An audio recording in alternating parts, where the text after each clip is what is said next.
हल्ली social worker आनंद फाटक यांचा interview आपल्या लक्षात असेल.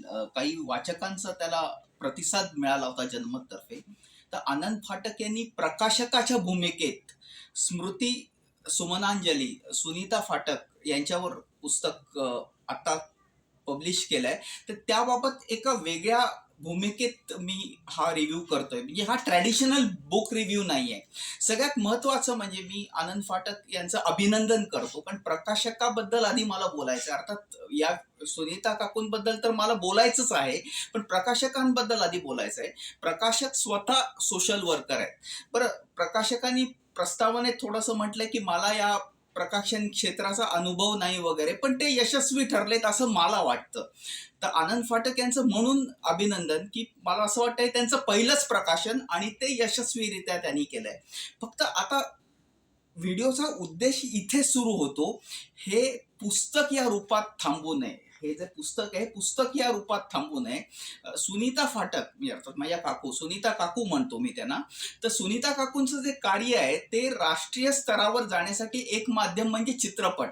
यावर चित्रपट निघावा. तर चित्रपटात सामावता येतील असे प्रसंग यात आहेत का? येस, डेफिनेटली आहेत. मुळात त्यांच्या मुलींनी लिहिलंय, लीना फाटक, की आई अजूनही हॉस्पिटलमधून परत येईल. तर हा प्रसंग आपण पडद्यावर दाखवू शकतो की मी एक मुलगी आहे की ती स्वप्न बघते. हे प्रत्यक्षात, कारण आज व्यक्ती दृश्यांमध्ये जास्त इंटरेस्टेड आहेत. जर हे जास्तीत जास्त व्यक्तींपर्यंत पुस्तक पोहोचवायचं असेल तर याचं सिनेमात रूपांतर केलं गेलं पाहिजे. आणि हल्ली मराठी सिनेमा मी म्हणतो, खरं तर हिंदी सिनेमा म्हणणार होतो, पण साधारण 100 ते 107 मिनिटाचे मराठी सिनेमे असतात. तर तसं प्रसंगानुरूप जर त्याला काही रूप देता आलं तर फार महत्वाचं आहे. त्यामुळे आनंद फाटक यांची जबाबदारी वाढली असं मी समजतोय. अर्थात हा प्रयत्न नाही, हे उत्तमच आहे. हा प्रयत्न नाही, हे सक्सेस आहे. पण याच्या पुढे बरंच आनंद फाटक यांना गाठायचं. याचं दुसरं उदाहरण, आनंद फाटक यांनी स्वतःचे अनुभव लिहिलेत की त्यांनी हम चॅरिटेबल ट्रस्टतर्फे काश्मीरसाठी जी सेवा केली त्यासाठी काकूंचं सहकार्य लाभलं. तसंच आनंद फाटक यांनी मुद्दा लिहिलाय, काही लोक काकूंशी वाईट वागले तरी ते काकू त्यांच्याशी चांगल्या वागल्या.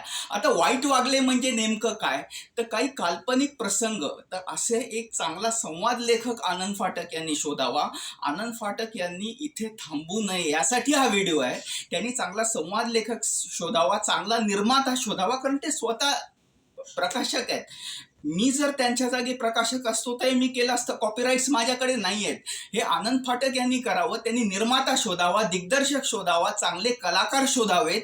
आणि येस, डेफिनेटली या पुस्तकाला एका ग्लोबल स्तरावर घेऊन जावं.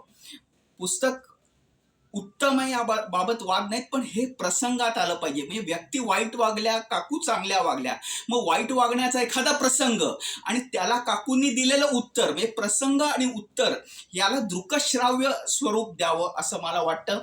जबाबदाऱ्या वाढलेल्या आहेत. तसंच त्यांच्या सामाजिक कार्यामध्ये काकू कशा सहभाग घ्यायच्या, म्हणजे एखादी सामाजिक कार्याची माणसं त्यांच्याकडे आलीत, म्हणजे जी माणसं सामाजिक काम करतात ती माणसं काकूंना अप्रोच झालेत आणि काकू त्यांच्याशी कसं बोलतात, म्हणजे काकूंचे सामाजिक भान हे डायलॉग्स मधनं दिसलं पाहिजे. इथे संवाद लेखक, डायलॉग रायटर, मी अंडरलाईन करतो, चांगला डायलॉग रायटर याला मिळाला पाहिजे, चांगला दिग्दर्शक मिळाला पाहिजे. मी आनंद फाटक यांना शुभेच्छा देतो. धन्यवाद.